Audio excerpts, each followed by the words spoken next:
आपको बता दें कि हाल ही में बजट सत्र के दौरान झारखंड के गोड़ा से लोकसभा सांसद निशिकांत दुबे के द्वारा दिए गए भाषण के बाद काफी बवाल देखने को मिला है। संसद में उनके द्वारा दिए गए विवादित किताबों के बाद माहौल और भी गरमाने लग गया। वहीं सांसद निशिकांत दुबे ने संसद में दिए गए अपने भाषण और कांग्रेस पर लगाए आरोपों को लेकर खुलकर सफाई दी है। उन्होंने महिला सांसद नेहरू, इंदिरा गांधी पर टिप्पणियों और राहुल गांधी को लेकर उठे विवादों पर विस्तार से जवाब भी दिया है। उन्होंने कहा कि मैं जब संसद में खड़ा होता हूं तो कांग्रेस का पसीना छूट जाता है। प्रियंका गांधी जी कभी भी होंगी तो सुनने आ जाएंगी। दुबे ने यह भी कहा कि उन्हें किसी से डर नहीं है क्योंकि उनके साथ प्रधानमंत्री नरेंद्र मोदी हैं। बीजेपी सांसद दुबे ने संसद में दिए बयान और कांग्रेस पर लगाए आरोपों पर खुलकर सफाई दी। उन्होंने नेहरू, इंदिरा गांधी, राहुल गांधी से जुड़े विवादों पर बयान दिया।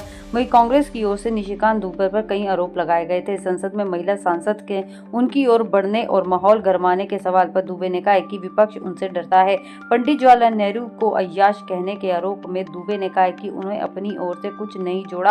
उनका कहना है कि यह शब्द एक किताब में लिखा हुआ है और उन्होंने वही संदर्भ पढ़ा। उन्होंने कहा कि कुछ किताबें प्रतिबंधित हैं, कुछ नहीं है, लेकिन वह पढ़ने लिखने के शौक के कारण ऐसी सामग्री तक पहुंच बना लेते हैं। उनके मुताबिक संसद में उन्होंने वही पढ़ा जो प्रकाशित सामग्री में उपलब्ध है।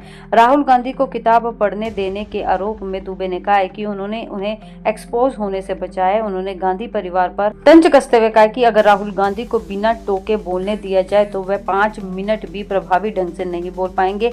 दुबे ने यह भी कहा कि राहुल गांधी खाली किताब और संविधान लेकर आते हैं। इंदिरा गांधी के बारे में अश्लील टिप्पणी के आरोपों में दुबे ने मथई का जिक्र किया। उन्होंने कहा कि मथई नेहरू के पीए रहे हैं और उन्होंने एक ट्रस्ट बनाया था जिसे बिरला से सहयोग मिला था। दुबे के अनुसार जब मथई पर भ्रष्टाचार के आरोप लगे तो 1960 से 81 में एक समिति बनाई गई थी जिसकी रिपोर्ट में उन्हें क्लीन चिट दी गई थी। उनका कहना था कि एम मथई ने अपनी किताब में जो भी लिखा था उन्हें संसद में वहीं पढ़ा और मैंने कुछ नहीं जोड़ा।